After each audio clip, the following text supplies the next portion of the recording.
தூத்துக்குடியில் சமக்கல்வி எங்கள் உரிமை மும்மொழிக் கொள்கையை ஏற்போம் என்ற பெயரில் தெற்கு மாவட்ட பாஜக சார்பில் தூத்துக்குடி பழைய பேருந்து நிலையம் அருகே பொதுமக்களிடம் கையெழுத்து இயக்கம். தமிழகம் முழுவதும் பாரதிய ஜனதா கட்சி சார்பில் இன்று சமக்கல்வி எங்கள் உரிமை மும்மொழிக் கொள்கையை ஏற்போம் என்ற பெயரில் புதிய கல்விக் கொள்கையினால் ஏற்படும் நன்மைகள் குறித்து பொதுமக்களிடம் எடுத்துச் செல்லும் வகையில் பாரதிய ஜனதா கட்சி சார்பில் கையெழுத்து இயக்கம் நடைபெற்று வருகின்றது.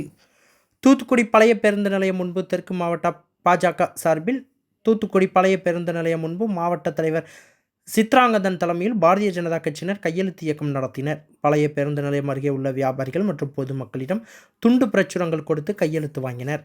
இதில் மாவட்ட வழக்கறிஞர் பிரிவு தலைவர் சுரேஷ்குமார், மாநில நிர்வாகி விவேகம் ரமேஷ், உமரி சத்யசீலன், வழக்கறிஞர் சண்முக சுந்தரம், வன்னியராஜ், மெடிக்கல் பாலாஜி, வழக்கறிஞர் வாரியார், உஷா, சண்முக சுந்தரம், அன்னத்தாய், லதா உள்ளிட்ட ஏராளமான பாஜகவினர் கலந்து கொண்டனர்.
செய்திகளை உடனுக்குடன் தெரிந்து கொள்ள உங்கள் கரம் டிவியை சப்ஸ்கிரைப் செய்யுங்கள்.